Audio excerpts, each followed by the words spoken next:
Muy buenos días, El Salvador. Qué placer nuevamente volvernos a reencontrar como todas las mañanas para disfrutar al punto con Sergio Méndez, Canal 30, Tele 1. Ya en minutos, señores, vamos a arrancar y como ya lo habíamos adelantado en nuestras diferentes redes sociales, estaremos conversando con candidatos, candidatas también a diputados dentro de la Asamblea Legislativa por diferentes institutos políticos. Zulema Ayala, candidata a diputada por el partido PDC, está con nosotros. Carla Moncada, candidata diputada por el partido Arena, y Hernán Carrasco, candidato a diputado por el partido Vamos. Conoceremos los procesos internos en los cuales fueron electos los cuadros de cara a los comicios electorales del 2021. Hablaremos de propuestas, hablaremos de visiones y por supuesto también sobre temas de coyuntura, de actualidad. Los dejo con el resumen de la entrevista para tener un poco de contexto. Arrancamos.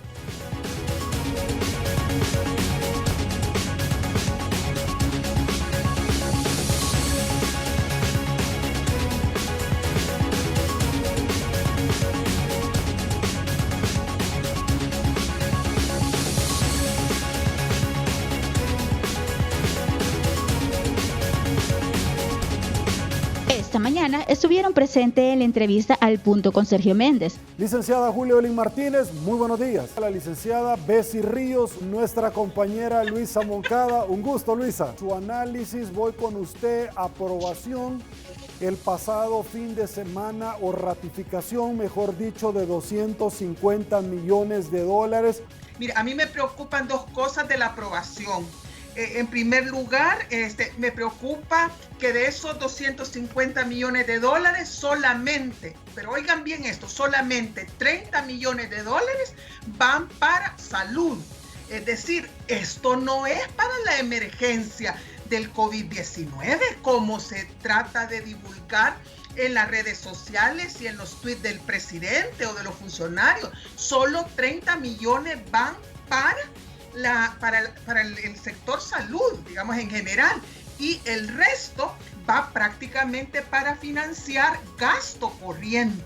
En segundo lugar, me preocupa que se da en el marco de una falta total de transparencia sobre el uso de los fondos que se han trasladado entre ministerios, entre partidas presupuestarias durante esta emergencia, y que incluso, en mi opinión, fue una de las causas que motivó la renuncia del ministro de Hacienda, el ministro Fuentes, ¿verdad? Ese desorden que hay, esa falta de transparencia. Yo no entiendo cómo no puedes entregar las cuentas en un ministerio donde tenés tu equipo de contabilidad, donde ahí llevas las cuentas, de que si llevas eso en orden, tenés que tener un software que solo es un clic, que solo va a ser un clic y te va a tirar el informe, el reporte de los gastos, las facturas. Ahora bien, de esos 250 millones, efectivamente solo 30 van para salud, pero hay una buena parte y una gran tajada que ahí sí no comparto con Julia Évela, hay una gran tajada que va para las alcaldías y ahí se beneficia el frente. El frente está diciendo voto en contra, pero las alcaldías van a recibir fondos y en repartición tipo FODES. Ni siquiera por el nivel poblacional, que es lo que se ha criticado, no que se dé el FODES, 7%, y así tengas 100,000 habitantes, Soyapango, como el último cantón que tiene solo 20,000 habitantes y reciben la misma cantidad de dinero. Entonces, ahí no nos demos paja, creo yo. Ese dinero va para la campaña. Y ahí se va a beneficiar el Frente, Arena, el PCN, el PDC, y yo por eso esos baños que se dan a veces los partidos de la transparencia, no sé qué, es bien difícil porque uno sabe que el dinero va para las alcaldías y esa plata se va a usar para la campaña. ¿Qué tenemos que tener claro en El Salvador?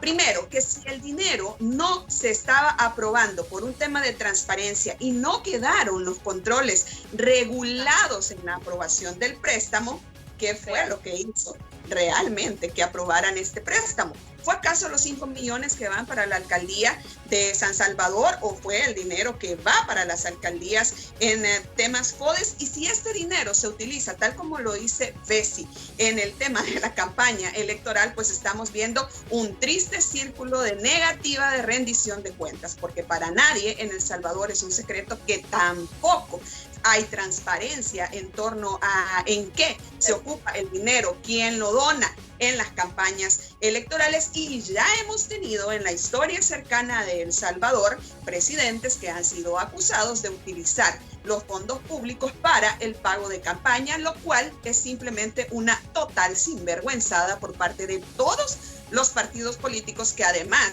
de utilizar los fondos públicos para esto, pues también se sirven del dinero que paga el Tribunal Supremo Electoral por los votos de cada uno de nosotros, Sergio. Siempre lo mejor en análisis político en Al Punto Matutino.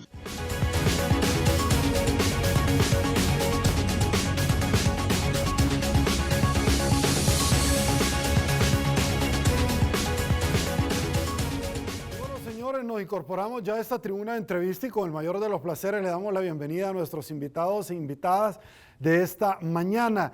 La licenciada Zulem Ayala, candidata a diputada por el partido PDC. Zulem, bienvenida, un placer. Gracias, Sergio. Es un gusto estar nuevamente en este set compartiendo con los amigos televidentes y bueno, hoy en otra calidad como candidata, como ya lo dijiste. Así que es un placer estar con ustedes. Gracias por acompañarnos. Le doy la bienvenida también a la licenciada Carla Moncada, candidata a diputada por el partido Arena. Carla, bienvenida. Gracias, Sergio, por invitarme. Hernán, Zulem, un placer compartir con ustedes y con todos los televidentes. También le doy la bienvenida al licenciado Hernán Carrasco, candidato a diputado por el partido Vamos. Hernán, bienvenido. Gracias por acompañarnos. Gracias, Sergio. También un gusto estar con ustedes compartiendo esta mesa. Es un privilegio, la verdad. Así es que aquí estamos a la orden para cualquier cosa. Listo, arrancamos. Quiero conocer el proceso interno para elección de cada uno de los cuadros que estarán participando en sus respectivos institutos políticos de cara a los comicios electorales del próximo año para alcalde, diputado y miembros del Parlamento Centroamericano. Zulem, ¿cuál fue su experiencia? Quiero graficarla con relación a otros institutos políticos que han recibido fuertes críticas. ¿Cómo resulta al final dentro del PDC Zulem ser electa? Por favor. Bueno, quizás la gran innovación que tuvo el Partido Demócrata Cristiano fue esa invitación que hizo a todos los ciudadanos y muchos acudimos a esa invitación. Nos inscribimos, en mi caso soy una outsider, no vengo de las filas del partido. Llegué quizás en las últimas semanas en que se podía inscribir y aún así tuve un muy buen recibimiento de parte de la militancia. El proceso me llamó muchísimo la atención, fue voto tradicional, físico, no fue digital. Estuvimos todos los candidatos, se nos hizo la invitación para estar presente cuando se abrieron las cajas y estuvimos de principio a fin en el escrutinio, incluso estuvimos contando las fracciones de voto que nos correspondía a cada uno. Y estuvo todo transparente, no hubo reclamos ni nada y de verdad que estoy sorprendida por el orden y la transparencia del proceso. Listo. La misma pregunta para usted, Carla, por favor. Bueno, en Arena decidimos dar un salto a la innovación y hacer las elecciones a través de una aplicación móvil. Pues la verdad es que los resultados fueron bastante positivos. Es una aplicación que le permitió a más de 41,000 afiliados participar del proceso de elecciones internas. Le dio también una opción de darle seguimiento en tiempo real a los resultados para que fueran más transparentes y irnos adaptando a la realidad que estamos viviendo. La Comisión Electoral Nacional, ante la situación que estábamos viviendo, tomó a bien que considerando la cantidad de afiliados que tiene el partido, que lo ideal era hacerlo de forma digital, siempre teniendo un poco de ayuda en puntos estratégicos para dar, por ejemplo, estabilidad a la señal de internet. La aplicación solo era posible a través de un sistema Android, entonces como poderles dar más opciones a los afiliados, pero manteniendo siempre la idea de que las votaciones eran digitales. Listo. Carla, adicionalmente, quizás en los institutos políticos de los cuales ustedes representan no han habido denuncias como en otros partidos políticos que de pronto sí se han dado, como el de Nuevas Ideas, pero sí se dio una denuncia en el cual el partido Arena exteriorizó que se habían hackeado las cuentas al inicio. ¿Cómo se superó esto? ¿Qué tan cierto fue esto? Por favor. Bueno, la verdad es que es cierto. Las votaciones iniciaron a las 8 de la mañana y en un lapso de 5 o 10 minutos se había cerrado el sistema. La aplicación estaba preparada para el ataque. Ya se habían considerado que era una posibilidad. No creímos que para ser considerados el 3% iba a generar tanto de revuelo y probablemente desatar ese tipo de ataques, pero fue. La aplicación estaba preparada con un sistema de protección que cuando empezó a recibir cierta cantidad de solicitudes de IP sospechosos, pues se cerró y paró la votación durante un periodo de media hora, si no recuerdo mal. Luego de eso, cuando ya se identificaron las IPs y se pudieron bloquear, pues se reabrió la votación y se extendió un poco más el tiempo de votación para permitir a aquellos que no habían podido votar exactamente un poquito más de tiempo para lograr ejercer su voto. Listo. Hernán Carrasco, tu experiencia al interior de Vamos. En el partido Vamos, fíjate que fue bien interesante. Aparte de que las elecciones también en sí fueron presenciales, con un sistema de bioseguridad para proteger a la persona que iba, garantizar la salud, con horarios programados, en fin, todo se llevó, y también hasta el conteo de votos se llevó de una manera súper transparente. Pero más que destacar la forma en que se emitió el voto interno, creo que lo que hay que destacar fue todo ese proceso previo a las votaciones internas. ¿Por qué? Porque a esto le precedieron una serie de entrevistas con los candidatos, con los diferentes candidatos a diputado y suplentes. Isaura no me va a dejar mentir, que por ahí está, también la entrevistaron. Y aparte de eso, también una serie de exámenes, clases virtuales, y ahí uno también se fue empapando un poco de lo que en sí era el partido. O sea, yo ya conocía en sí los principios, los valores del partido, conocía a alguna de las personas que está también dirigiendo el partido, pero obviamente ese contacto directo, pues gracias a las diferentes clases, a las diferentes reuniones, fue posible irlo estrechando. Y fue la verdad que fue algo muy, pero muy interesante, porque no solamente era de inscribirse y esperar las elecciones, sino que también tuvo un proceso bastante largo, bastante bonito, que a uno también ya lo dejó un poquito más preparado para lo que se viene. Listo, voy con temas de coyuntura, de actualidad. El pasado fin de semana, dentro de la Asamblea Legislativa, y ya empezamos quizás a darle forma, porque ese va a ser el papel que ustedes van a tener luego de los comicios electorales del próximo año, 28 de febrero. El pasado fin de semana fueron convocados el día domingo y se da la ratificación de empréstitos de más de 280 millones de dólares. Hay críticas, tengo reacciones, producción, de los diputados por parte de la Asamblea Legislativa que en algún momento no acompañaron esta votación, y las críticas van desde que esta plata no iba dirigido precisamente para los rubros en los cuales se destinaba. Hay otras en los cuales donde se estaba ponderando a la alcaldía capitalina. Hay otros argumentos. Lo único que estoy haciendo nada más es articulando, ya lo vamos a ver acá, ya se lo voy a compartir a todos ustedes. Y dentro de estos empréstitos no se establecía puntualmente cuál era el fin, como dice el artículo 149, esbozado por estos legisladores, de los cuales van un poco más de 40 millones de dólares al rubro de agricultura, cuando todavía el ministro del ramo no ha rendido informe por tercera vez consecutiva, que pidió la ampliación en la Corte de Cuentas de la República, y cuando fue convocado a la Asamblea Legislativa tampoco llegó. Vamos a hablar de esto. A continuación les presento las diferentes reacciones, por favor. En esta Asamblea Legislativa lo que hay es un pacto entre el gobierno y el partido Arena, que acá no se ha estado discutiendo. En ese pacto oscuro no se ha estado discutiendo sobre la salud o sobre la población y sus necesidades en cuanto a esta pandemia. Todos saben que se ha estado discutiendo, porque aquí, por esos dos partidos, un fondo para el alcalde de San Salvador del Partido Arena.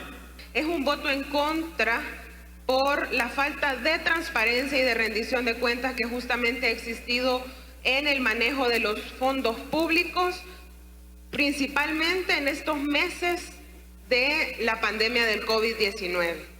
Ya había un cuestionamiento.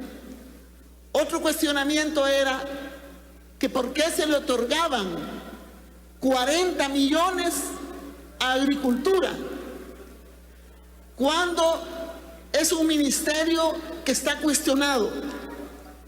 Y todo el mundo ha escuchado a la presidenta de la Corte de Cuentas recientemente hablar de 6 indicios de no correcta administración de esos recursos. Y ahora venimos y le damos 40 millones más para que siga en la misma dirección, malversando y corrompiendo fondos. En este préstamo, los veteranos han estado planteando que se les cubra al menos la deuda de 3 meses y, como acabamos de ver, se ha aprobado el dictamen únicamente con 12 millones, que es claramente insuficiente incluso para pagar la deuda que no se ha cubierto hasta hoy. Este acuerdo, por supuesto que es de espaldas a la población, porque se sigue privilegiando el asignar recursos a determinadas áreas, a determinadas instituciones que está claro que tienen un conflicto muy grande con la transparencia. Listo, estas son parte de las reacciones, ya vamos a poner el otro bloque. Zulen Ayala, arranco con usted, por favor. Bueno, sí, fue muy polémica esta aprobación de este crédito. Todos estamos claros de que el país está enfrentando una crisis en muchas áreas, no solamente en salud. Ya empezamos a ver los efectos de la crisis económica, los desempleos, las empresas que están cerrando. Incluso no había dinero ni siquiera para pagar la contrapartida para el Fomilenio que le correspondía a El Salvador. Y vienen y se aprueba este préstamo una vez más, pero el gran problema aquí fue que el gobierno sigue sin rendir cuenta de todo lo que se le ha autorizado, de todos los desembolsos que se le han hecho desde el inicio de la emergencia.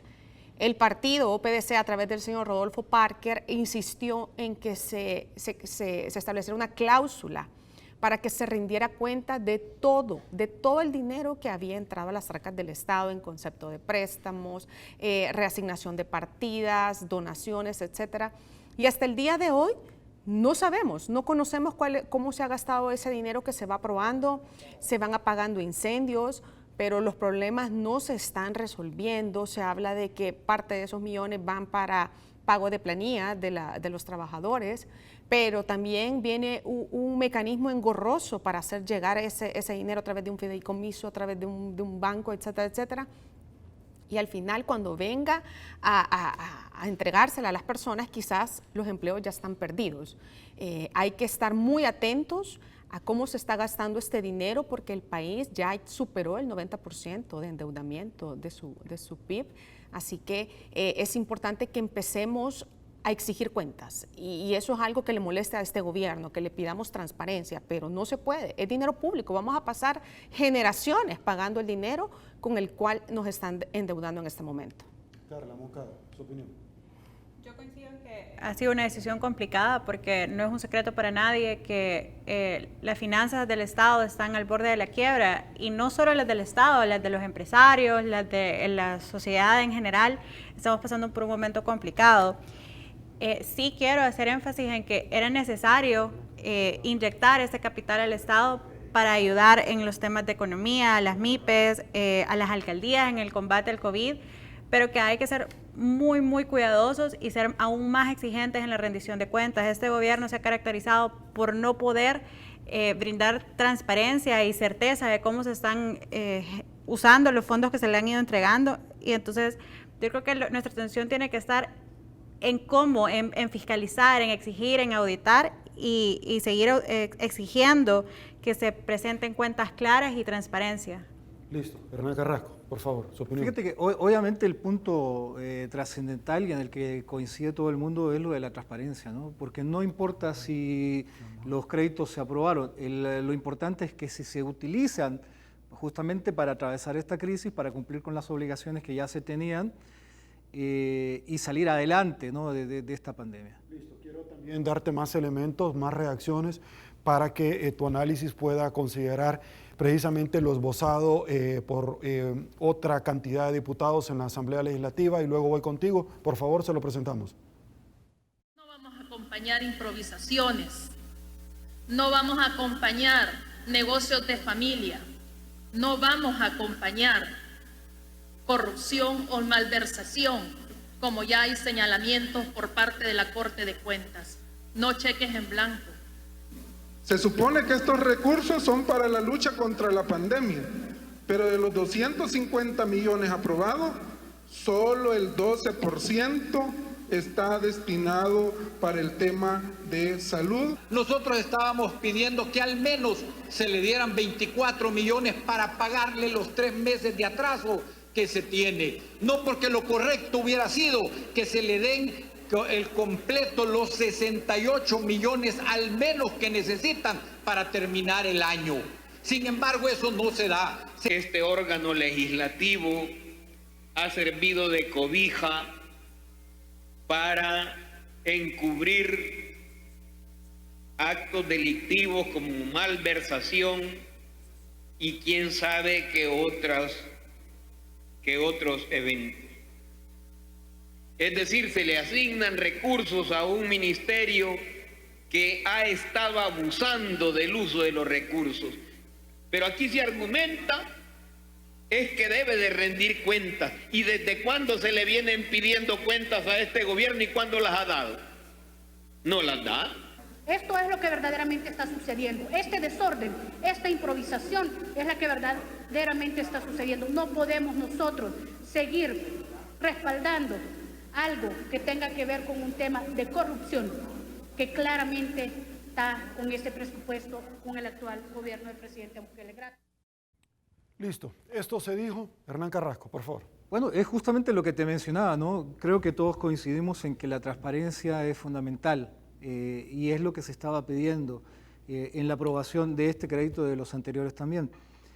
A esto, ¿por qué? Porque obviamente también esta imagen de falta de transparencia ya empieza a afectar a nivel internacional con posibles instituciones que puedan brindar crédito, en fin, una serie de situaciones que a nivel internacional ya también la imagen de El Salvador como un gobierno, ¿no?, de transparencia está quedando muy pero muy mal. Además estamos en una época donde también te lleva a ser hasta cierto punto mal pensado, porque estamos en una época preelectoral y esos fondos no irán destinados a alguna parte para las campañas. Vemos cómo constantemente el gobierno está aprovechando cada situación. Se dio lo del incendio esta semana en Opico, inmediatamente ya empezaron a hacer publicidad sobre este tipo de situaciones. Lo de la langosta, aprovecharon para hacer una publicidad tremenda con el presidente haciendo un show, pero espectacular, ¿no? ¿Cuánto se gasta en todo eso?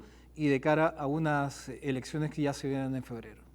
Listo, voy con otro tema que también es importante y es que de cara precisamente a esta pandemia, Zulen, inicio con usted, la pregunta extensiva para los tres.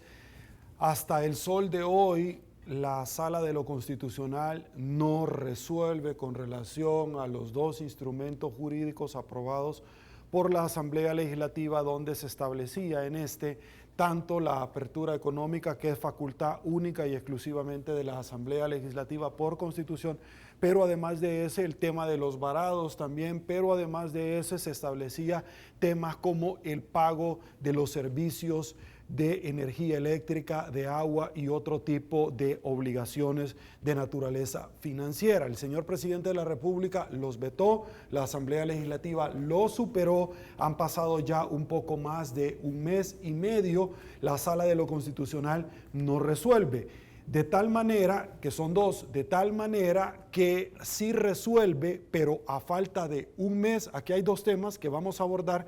El de la Corte de Cuentas de la República ya lo vamos a abordar más adelante porque hay elementos, pero yo quiero preguntarles qué opinión le merece, porque el tema de la pronta y cumplida justicia parece que no llega en su momento y pareciera para muchos, porque han cuestionado a la Corte Suprema de Justicia, incluyendo que hay más de 400 habeas corpus y más de 600 recursos de amparo y exhibición personal de varados que ni los admiten y no resuelven. Zulen, voy con usted, por favor. Sí, en esta emergencia ha prevalecido precisamente la incertidumbre jurídica. Hemos visto resoluciones de la sala que han llegado para algunos de nosotros tardíamente. Estuvimos todos atentos a la aprobación de ese decreto que salió de la Asamblea Legislativa de forma consensuada con representantes del órgano ejecutivo. Salió el decreto 648, después el 661, ambos fueron vetados por el presidente, ambos están en la Sala de lo Constitucional. Hace un par de días, bueno, creo que fue hace 2 semanas, que la Sala abrió para que se resolviera estas controversias, especialmente del 661, que efectivamente contempla, entre otras cosas, la reactivación económica. Y actualmente necesitamos certeza sobre cuál es la fase, cuándo termina la fase 1, cuándo comienza la fase 2, cuándo se va a abrir el aeropuerto, cuándo se van a poder reactivar ciertos servicios y actividades. No sabemos cuándo se va a reactivar el transporte público. Vivimos en una constante incertidumbre. Eso lo que ha provocado es que muchas empresas, al principio quizás algunas optaron por suspender los contratos de trabajo de algunos de sus empleados, pero al ver que nunca llegaba la fecha en que les tocaba reactivarse, estas empresas han cerrado. Al cerrar una de estas empresas, se dejan de pagar impuestos. ¿Cómo nosotros vamos a sostener el gran aparato del Estado si las empresas privadas, que son las que pagan con sus impuestos el funcionamiento del Estado, están cerradas? Necesitamos certidumbre jurídica y esperamos que la sala se pronuncie lo más pronto posible, porque necesitamos tener fechas concretas sobre muchos temas y el endeudamiento también debería de ser uno de ellos, porque no se está cumpliendo con la responsabilidad fiscal. Listo. Carla Moncada, su opinión.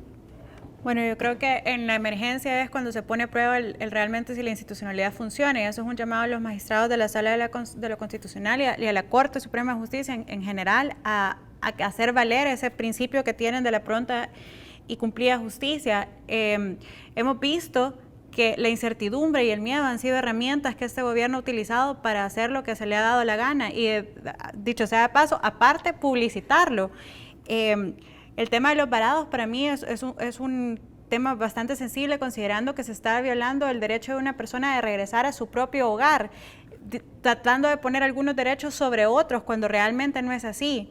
Todos los derechos ante la Constitución tienen el mismo peso y deben de prevalecer, y creo que el presidente cometió un error al vetar estos decretos legislativos que le daban todas las herramientas para combatir la pandemia y al mismo tiempo velar por la certeza y la tranquilidad de sus ciudadanos. Entonces es un llamado a la sala para que pues resuelva pronto la controversia y así poder todos tener más certidumbre de lo que va a pasar. Hernán Carrasco, por favor. Mira, es lamentable la verdad esta situación de la Corte. Veníamos de tener una Corte el periodo anterior que yo creo que para muchos se convirtió en un oasis dentro de la gobernabilidad de la democracia y el peso de poder dentro del Estado, ¿no? Muchas situaciones que realmente las manejó muy bien. Pero ahora nos estamos encontrando con una Corte que realmente está dejando mucho que desear. Lo vamos a platicar más adelante. Tú decías el tema de la Corte de Cuentas, con una resolución realmente que por donde la veas, lo pones de lado, de cabeza, no le vas a encontrar una lógica jurídica, mucho menos una lógica natural.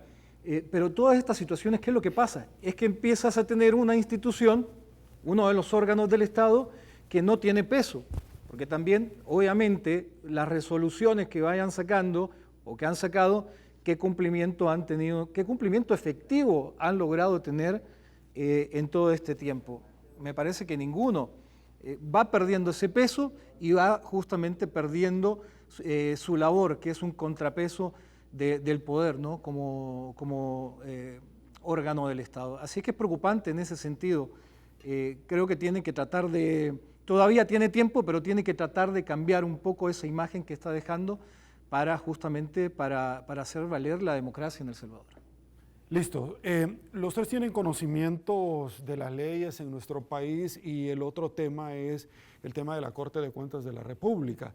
Y es que esta resolución de pronto, Zulem, Carla, Hernán, amigos televidentes, para muchos consultados acá es como demasiado ambigua y de pronto como que deja un mal sabor de boca porque primero vienen a resolver cuando ya falta un mes para que se termine el plazo, el término del plazo para el cual fueron electos los señores magistrados. Pero declaran inconstitucional esta elección, pero dicen no se adjudicó el tema de instrucción notoria, el tema de elementos no vinculantes a una línea jurisprudencial no partidaria que ya está establecida como tal, pero pueden seguir terminando el proceso. Fueron electos inconstitucional, pero por certeza y seguridad jurídica, como un gobierno de facto, todo lo que hagan va a tener viabilidad, va a tener legalidad, pero además pueden volver a ser nuevamente candidatos electos. ¿Cuál es su opinión? Porque el tema de esto, Zulem, es obtener una respuesta positiva o negativa, pero en tiempo y forma. Su opinión, por favor. Sí, también la Corte en ese tema nos sorprendió porque vino a resolver una inconstitucionalidad sobre el nombramiento de estos magistrados de la Corte Suprema de Justicia con 3 años de tardanza, cuando efectivamente ya falta un mes para que venza su periodo. Pero bueno, está bien, es lo que tenemos. Ahora lo que hay que hacer, los diputados lo que tienen que hacer es venir y corregir la plana, corregir lo que hicieron mal, y si antes no se percataron de que estos candidatos a magistrados de la Corte de Cuentas no tenían vinculación partidaria, tenían las credenciales para el cargo, bueno, esta es la oportunidad para hacerlo bien.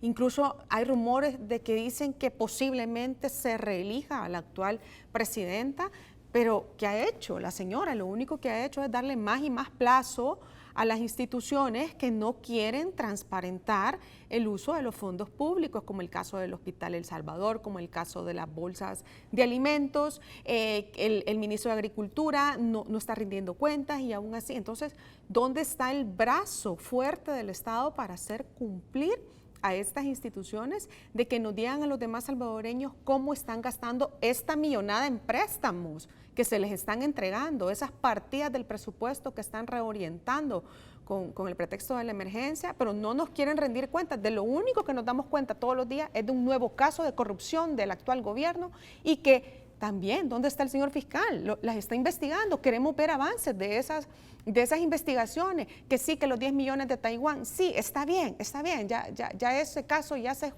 judicializó, se declaró sin lugar en lo penal, está bien, pero actualmente tenemos casos que todos los días van saliendo a la luz y esperamos que las instituciones comiencen a funcionar. Si en el pasado se hizo mal, entonces que se corrija y que empecemos a trabajar y a resolver ese tipo de casos. Carla Moncada, por favor. Yo creo que la mora judicial ha sido siempre como un escudo para esa tardía respuesta a las situaciones que estamos viviendo. Yo creo que esta es una oportunidad para que el aparataje estatal demuestre que funciona, que la institucionalidad tiene una función que se respete y que se cumpla.